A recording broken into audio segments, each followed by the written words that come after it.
तो लहसुन प्याज का टक्कर देने के लिए, अरे भाई मैं भी ना यार पागल हो गया हूँ। तो दोस्तों मेरा नाम मनोज और आप लोग देख रहे हैं तबाही जंक्शन। तो आइए हम वीडियो को शुरू करते हैं।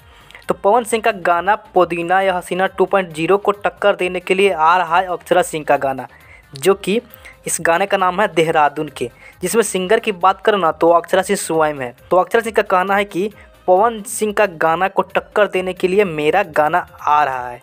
तो अक्षरा सिंह को पता नहीं है कि शेर हमेशा शेर ही रहता, ये पवन सिंह का कहना है। और पवन सिंह का ये भी कहना है ना कि पुदीना या हसीना 2 को कोई टक्कर नहीं दे सकता, ये मेरा वादा नहीं बल्कि चैलेंज है। और वहीं दोस्तों बात करते खेसारी लाल यादव की, तो उनका एक गाना आया है हसीना, इसमें बोल की बात करना तो अनुपमा यादव है और खेसारी लाल यादव, जो कि ये गाना काफ़ी ट्रेंड कर रहा है। तो हसीना सॉन्ग का लिंक नीचे दे दिया हूँ, वहाँ से क्लिक कर आप इस वीडियो को वॉच करते हैं। तो दोस्तों उम्मीद करते हैं कि आपको इन्फॉर्मेशन अच्छा लगा तो प्लीज़ चैनल को सब्सक्राइब करके बेल आइकन को प्रेस कर लें। इसी वीडियो को एंड करते हैं, मिलते हैं अगले वीडियो में, तब तक के लिए थैंक यू।